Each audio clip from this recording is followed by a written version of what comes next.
छोड़कर जिसको गए थे आप कोई और था, अब मैं कोई और हूँ, वापस तो आकर देखिए।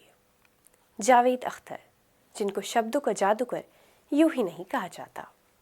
प्यार की नरमी हो या दर्द की तीखी सच्चाई, जावेद अख्तर ने हर एहसास को ऐसे शब्द दिए जो सीधा दिल में उतर जाते हैं। आज उनके जन्मदिन पर हम उस शख्सियत को याद कर रहे हैं जिसने कलम को आवाज़ दी। आदाब, मैं हूँ आपके साथ अमीना माजिद और आप देख रहे हैं आवाज़ वॉइस। जावेद अख्तर ने शायरी और गीतों के जरिए न सिर्फ इश्क और दर्द को बयान किया बल्कि समाज से सवाल पूछने की हिम्मत भी दिखाई।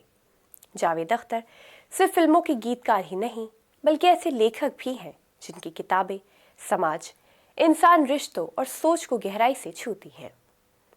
17 जनवरी 1945 को ग्वालियर में पैदा हुए जावेद अख्तर के पिता जानिसार अख्तर एक मशहूर शायर थे।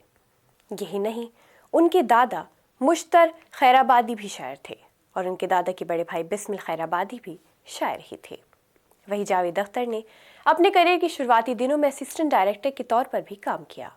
फिर उन्होंने बतौर स्क्रिप्ट राइटर भी काम किया। वही सलमान खान के पिता सलीम खान के साथ मिलकर सलीम जावेद की जोड़ी इंडस्ट्री के स्क्रिप्ट राइटर्स की सबसे बड़ी जोड़ी बनी। इसके बाद 1981 में आई फिल्म सिलसिले में जावेद अख्तर ने पहली बार गाना लिखा, देखा ए ख्वाब। ये गाना बहुत पसंद किया गया। इसके बाद देखते देखते जावेद अख्तर बॉलीवुड के दिग्गज गीतकार बन गए और उन्होंने न जाने कितने सुपरहिट गानों को शब्द दे डाले।